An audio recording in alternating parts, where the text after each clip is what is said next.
with coverage you can count on. This is the Erie News NOWCAST.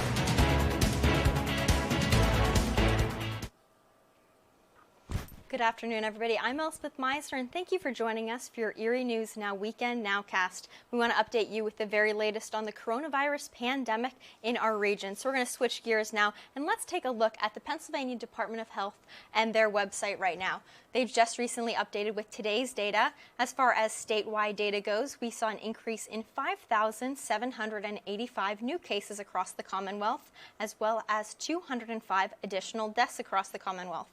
As far as Erie County goes, here's a look at the current cases we're seeing right now. Erie County saw an increase in 97 new cases and 5 additional deaths for Saturday. Moving over to Crawford County, they saw additional 26 new cases for today and 1 new death for Saturday. And then over to our friends in Warren County, they saw an increase of 12 new cases and 1 new death related to COVID-19. Now, speaking of Warren County, and their coronavirus cases, right now going on, there is a procession for one of the youngest people who died of COVID-19 in Erie County. That was Colton Brown. He passed away a few weeks back due to COVID-19, and right now, the Warren community is currently honoring him by having a funeral procession starting at the funeral home and then going to the cemetery where he'll be laid to rest. And coming up tonight at 6 o'clock, we'll have a full story about the type of person that he was and what all went on today for his funeral procession. Now, sticking with COVID-19, we want to switch gears a little bit and look at the vaccine distribution of how vaccine distribution has been going for the state of Pennsylvania. So we're going to switch gears now and bring it back to the Pennsylvania Department of Health and their dashboard that they have. So every day they do update the vaccine dashboard with the amount of people who have been partially covered by the vaccine as well as fully covered by the vaccine here throughout the state of Pennsylvania. So we're first going to start out with Crawford County to see how they've been doing. So far they have 3,922 people that have been partially vaccinated, and they have 1,700 people who have been fully vaccinated. Now we're going to scroll down a little bit to Erie County to see how we have been doing here. Right now we have 7,051 people who have been partially vaccinated, and then 2,249 people who have been fully vaccinated. And we're going to go over and see how people in Warren County are doing right now. Right now, according to their data, they have 1,737 people who have been partially vaccinated and 293 people who have been fully vaccinated.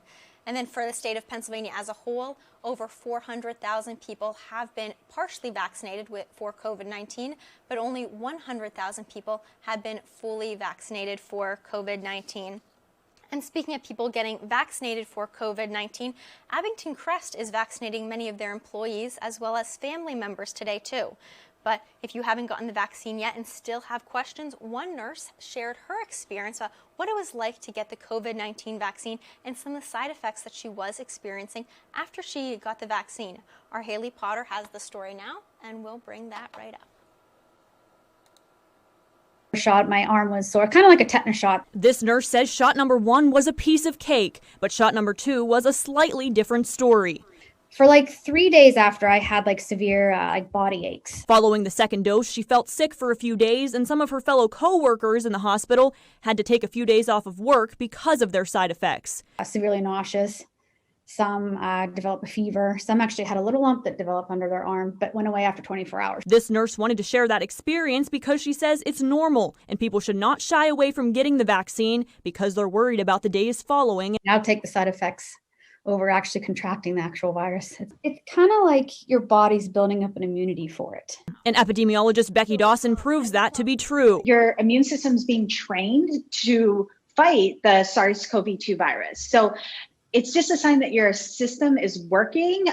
Some people have those symptoms, some people don't. But I think that it's really important to know that you're not sick. She says the vaccine is safe and these side effects happen often with all vaccines. It's uncomfortable, but we're not getting into a dangerous space. And really the consequence of getting COVID is so much riskier. She expects most of us to be vaccinated by June 1st and emphasizes the importance of getting the shot when it's your turn.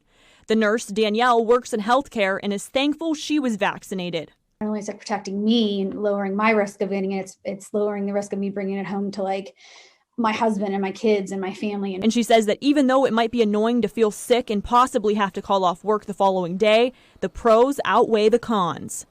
Not everyone's going to get it. I know that, but it's going to help your immunity and your immune system once the public starts opening, we go back into normalcy.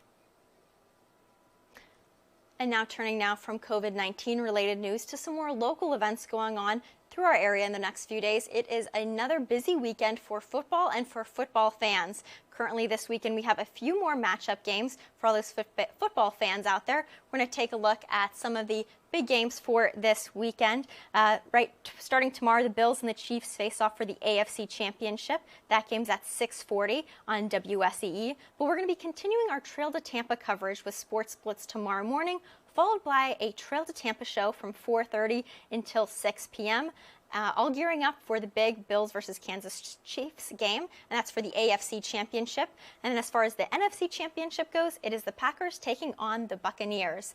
But before we get to the big game, obviously there's been a lot of excitement for all those Bills fans. And our Kristen Allen took a look back yesterday to see some of those big Bills fans, to see everything that they've gone through to get to the point that they're at today, gearing up for the AFC Championship. She has the story right now.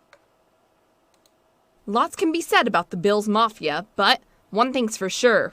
They're faithful to their team and ready for a Super Bowl. I think we're going to take it. I think we have the energy. I think, our team's running on all cylinders, limited injuries. I think we're going to take this. One fan we spoke to is going to Kansas City for the AFC Championship.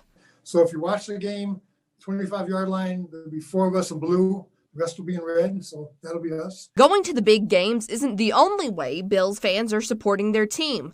Some prefer to deck their business in blue. I started filling my windows because every time they won, I put another shirt in the window. So that was what kept me going. Another notable fan this week, John Big League McChesney, a professional wrestler for the last 16 years. He grew up in Erie and watched the Bills with his grandfather. I've jumped through more tables than most Mafia members combined in my years of professional wrestling. But yeah, maybe I'll do, if they go to the Super Bowl, maybe you can film me doing one off the top of the studio here.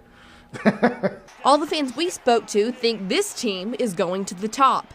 They even got a little emotional when asked what a Super Bowl would mean to them. Don't even go there. Don't make me cry. Oh, I dream all the time.